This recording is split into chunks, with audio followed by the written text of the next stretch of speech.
Hi friends, நான் உங்கள் Sumathi. Welcome to Pattu's food zone. இன்றைக்கி நம்ம ரொம்பவே சிம்பிளாக அரை கப் அரிசி மாவு வச்சு ரொம்பவே சூப்பரான ஒரு ஸ்நாக் ரெசிபி தான் பார்க்க போகிறோம். ஈவினிங் டைமில் ஒரு டீயோட இந்த ஸ்நாக் சாப்பிட்றதுக்கு ரொம்பவே சூப்பராக இருக்கும். வீடியோக்குள்ளே போகிறதுக்கு முன்னாடி நீங்கள் நம்ம சேனலை சப்ஸ்கிரைப் பண்ணாமல் இருந்தால் சப்ஸ்கிரைப் பண்ணிக்கோங்க.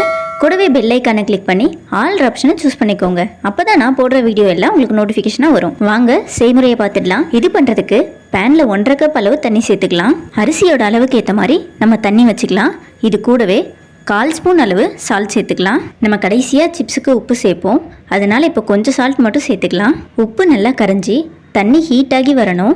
தண்ணி நல்லா ஹீட்டாகி இந்த அளவுக்கு பபிள்ஸ் வர ஆரம்பித்ததும் இது கூட 1.5 கப் அளவு அரிசி மாவு சேர்த்துக்கலாம். நீங்கள் நார்மலாக கடையில் வாங்குற அரிசி மாவே யூஸ் பண்ணிக்கலாம். முறுக்கு மாவு, இடியாப்ப மாவுன்னு எது இருந்தாலும் ஓகே தான். 1.5 கப் தண்ணிக்கு 1.5 கப் அரிசி மாவு கரெக்டாக இருக்கும். நான் இன்னைக்கு வீட்டில் இடியாப்பம் பண்ணுறதுனால அதுக்கும் சேர்த்து தான் அரிசி மாவு போட்டிருக்கேன். நீங்கள் அரை கப் அரிசி மாவுக்கு அரை கப் தண்ணி வச்சுக்கோங்க, கரெக்டாக இருக்கும். அரை கப் அரிசி மாவுக்கு 2 சிட்டிகை அளவு உப்பு சேர்த்துக்கோங்க. அடுப்பு ஆஃப் பண்ணிவிட்டு ஒரு மூடி போட்டு மூடி அந்த ஹீட்லேயே 5 நிமிஷம் வேக வச்சிடுங்க. 5 நிமிஷம் ஆகிடுச்சு பாருங்க. மாவு ஓரளவு வெந்து சாஃப்டாகி வந்திருக்கு.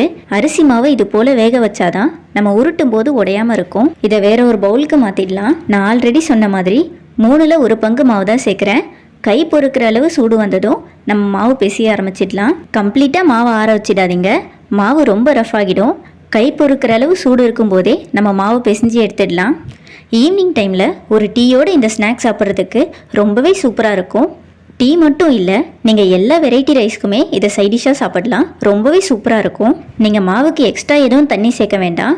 பிசைய கரெக்டாக வந்துடும். கொஞ்சம் அழுத்தம் கொடுத்து பிசைஞ்சுக்கோங்க, அப்போ தான் மாவு சாஃப்டாகி கரெக்டான பக்குவத்துக்கு வரும். சப்போஸ் மாவு உங்களுக்கு ரொம்ப கெட்டியாக இருக்குன்னா கொஞ்சமாக சூடான தண்ணி தெளித்து பிசைஞ்சுக்கோங்க. ரொம்ப இலக்கமாக பிசைய வேண்டாம். சப்பாத்தி மாவு அளவுக்கு கெட்டியாக பிசைஞ்சுக்கோங்க. பாருங்கள், இந்த அளவுக்கு கெட்டியாக இருக்கணும். அப்போ தான் நம்ம ஸ்நாக்ஸ் செய்கிறதுக்கு கரெக்டாக இருக்கும். நான் இன்றைக்கி வெஜிடபிள் கட்டரில் தான் மாவு உருட்ட போகிறேன். அதுக்கேற்ற மாதிரி கொஞ்சமாக மாவு பிரிச்சுக்கிறேன். நீங்கள் கிச்சன் கவுண்டரில் உருட்ட போகிறீங்கன்னா அப்படியே கூட ஃபுல் மாவையும் எடுத்து உருட்டிக்கோங்க. கொஞ்சமாக மாவு ஸ்ப்ரெட் பண்ணிவிட்டு நம்ம உருண்டையே உருட்ட ஆரம்பிச்சிடலாம். மாவு தேய்க்கிறதுக்கு நான் இன்றைக்கி அரிசி மாவு தான் யூஸ் பண்ணுறேன். நீங்கள் அரிசி மாவுக்கு பதிலாக மைதா கூட யூஸ் பண்ணிக்கலாம். மாவை ஆயில் தேய்ச்சி உருட்ட வேண்டாம், எண்ணெயில் பொரிக்கும் போது கரெக்டாக வராது. நீங்கள் மாவே போட்டு உருட்டிக்கோங்க. ஷீட்டை நல்லா மெலிசாக தேய்ச்சிக்கோங்க, அப்போ தான் ரொம்ப ஹார்டாக இல்லாமல் சாஃப்டாக கிறிஸ்பியாக இருக்கும். ஷீட் பாருங்கள் எந்த அளவுக்கு மெலிசாக இருக்குது. இதோட சைடு ஓரங்களை எல்லாம் கட் பண்ணி எடுத்துடலாம். ஸ்கொயர் ஷேப்க்கு கட் பண்ணிக்கோங்க. கட் பண்ணுற பார்ட் எல்லாம் வேஸ்ட் பண்ண வேண்டாம். திரும்பவும் மாவோடு பிசைஞ்சு யூஸ் பண்ணிக்கோங்க, இல்லைனா அதை அப்படியே போட்டு கூட ஆயிலில் பொரிச்சிக்கலாம். நான் இன்றைக்கி இந்த ஷீட்டை 4ஆக கட் பண்ணுறேன். கத்தியில் கொஞ்சமாக எண்ணெய் தேய்ச்சிட்டிங்கன்னா ஒட்டாமல் ஈஸியாக கட் பண்ண வரும். உங்களுக்கு எந்த சைஸ்க்கு ஸ்நாக் வேணுமோ அந்த சைஸ்க்கு ஷீட்டை கட் பண்ணிக்கோங்க. அரிசி மாவை வேக வைக்காமல் உருட்டினீங்கன்னா மாவு இந்தளவுக்கு சாஃப்டாக கட் பண்ண வராது, உடச்சிட்டு வந்துடும். பாருங்கள், நம்ம வேக வச்சுட்டு ஷீட்டை கட் பண்ணதுனால எந்த அளவுக்கு ரப்பரியாக இருக்குது. நான் இன்றைக்கி ட்ரையாங்கிள் ஷேப்க்கு ஷீட்டை கட் பண்ணுறேன். நீங்கள் விருப்பப்பட்டால் ஸ்கொயர் ஷேப்க்கோ டைமண்ட் ஷேப்க்கோ இந்த ஷீட்டை கட் பண்ணிக்கலாம். இதே போல் எல்லா ஷீட்டையும் கட் பண்ணி எடுத்துக்கலாம். இந்த ஸ்நாக் கடையில் வாங்குகிற மேடாங்கல் போலவே ரொம்பவே சூப்பராக இருக்கும். எந்த அளவுக்கு ஷீட்டை தின்னா தேய்க்கிறீங்களோ அந்தளவுக்கு நமக்கு பர்ஃபெக்டான மேடாங்கல் கிடைக்கும். கடைகளில் அதிக காசு கொடுத்து அன்ஹெல்தி ஸ்நாக் வாங்கி கொடுக்காம வீட்லேயே சிம்பிளாக இது போல் ரெடி பண்ணி கொடுங்க. பாருங்கள், ஷீட் எந்த அளவுக்கு சாஃப்டாக ரப்பரியாக இருக்குது. மீதி இருக்க எல்லா மாவையும் உருட்டி இதே போல் கட் பண்ணி எடுத்துக்கலாம். உருண்டையை ஷீட்டாக தேய்க்கும் போது ரொம்ப மாவு சேர்த்து தேய்ச்சிடாதீங்க. நம்ம ஆயிலில் சேர்த்து பொரிக்கிறதுனால ஆயில் கொஞ்சம் டஸ்டான மாதிரி ஆகிடும். ஆயிலில் சேர்த்து பொரிக்கிறதுக்கு முன்னாடி ஒரு ஃபோர்க் வச்சு இது போல் நல்லா குத்தி விடுங்க. அப்போ தான் எண்ணெயில் போட்டதும் பூரி மாதிரி பொங்கி வராமல் இருக்கும். இது போல் குத்தி விடுறதுனால சைடில் மட்டும் இல்லை, மிடில்லையும் நல்ல கிறிஸ்பியாக வரும்.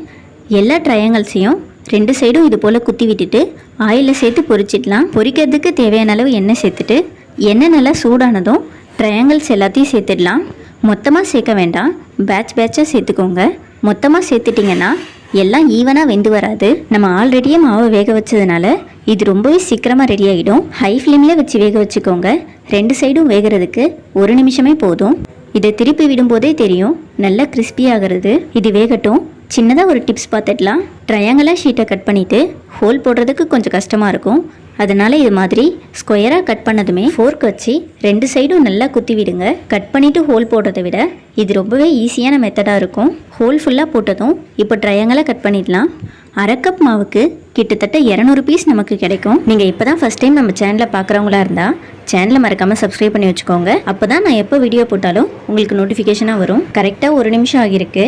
பாருங்கள், ஒரே நிமிஷத்தில் எந்த அளவுக்கு வெந்து கிறிஸ்பியாக வந்திருக்கு. ஃபுல்லாக வெளியே எடுத்துட்டு ஒரு டிஷ்யூ பேப்பர்லேயோ இல்லை நியூஸ் பேப்பர்லேயோ போட்டு வைங்க. எக்ஸ்ட்ரா இருக்க ஆயில் எல்லாமே போயிடும். இதே போல் அடுத்த பேட்ச்லாம் சேர்த்து பொரிச்சு எடுத்துடலாம். சிப்ஸில் இருக்க ஹீட் குறையிறதுக்கு முன்னாடியே இதுக்குள்ளே நம்ம மசாலா சேர்த்துடலாம். பாருங்கள், பவுலில் போடும்போதே எந்த அளவுக்கு கிறிஸ்பியாக இருக்குது. 1/2 கப் மாவுக்கு எவ்வளோ சிப்ஸ் கிடைச்சிருக்குன்னு பாருங்கள். நீங்கள் ஃப்ரீ டைமில் இது போல் செஞ்சு வச்சுக்கிட்டிங்கன்னா வீட்டில் ஸ்நாக்ஸ் பிரச்சனையே இருக்காது. இப்போ இது கூட மசாலா ஆட் பண்ணிடலாம். நம்ம ஆல்ரெடி மாவு வேக வைக்கும் போதே உப்பு சேர்த்ததுனால இப்போ 1/4 ஸ்பூன் அளவு மட்டும் உப்பு சேர்த்துக்கலாம். காரத்தூள் 1/4 ஸ்பூன் சேர்த்துக்கலாம். உங்கள் காரத்துக்கு ஏற்ற மாதிரி கூட்டவோ குறைக்கவோ செஞ்சுக்கோங்க. வீட்டில் குழந்தைங்க இருக்காங்கன்னா நீங்கள் காரத்தூளுக்கு பதிலாக கொஞ்சமாக பெப்பர் சேர்த்து கூட கொடுக்கலாம். இது கூடவே 2 பிஞ்ச் அளவு மட்டும் கரம் மசாலா சேர்த்துக்கோங்க. மசாலா எல்லா சிப்ஸ்லேயும் படுற மாதிரி நல்லா மிக்ஸ் பண்ணி விட்டுடலாம். ரொம்பவே சிம்பிளாக சூப்பராக வீட்லேயே நம்ம இந்த சிப்ஸ் ரெடி பண்ணியாச்சு. கடைகளில் வாங்க போனால் கிட்டத்தட்ட இது 200 ருபீஸ்க்கு இருக்கும். நம்ம 1/2 கப் அரிசி மாவை வச்சு ரொம்பவே சிம்பிளாக இந்த ரெசிபியை வீட்டிலே ரெடி பண்ணியாச்சு. பாருங்கள், உடச்சி காட்டுறேன் எந்த அளவுக்கு சாஃப்டாக கிறிஸ்பியாக இருக்குது. இதே போல் நான் சொன்ன அளவுகளோடு நீங்களும் செஞ்சு பார்த்துட்டு எப்படி வந்திருக்குன்னு மறக்காமல் கமெண்ட் செக்ஷனில் கமெண்ட் பண்ணுங்கள்.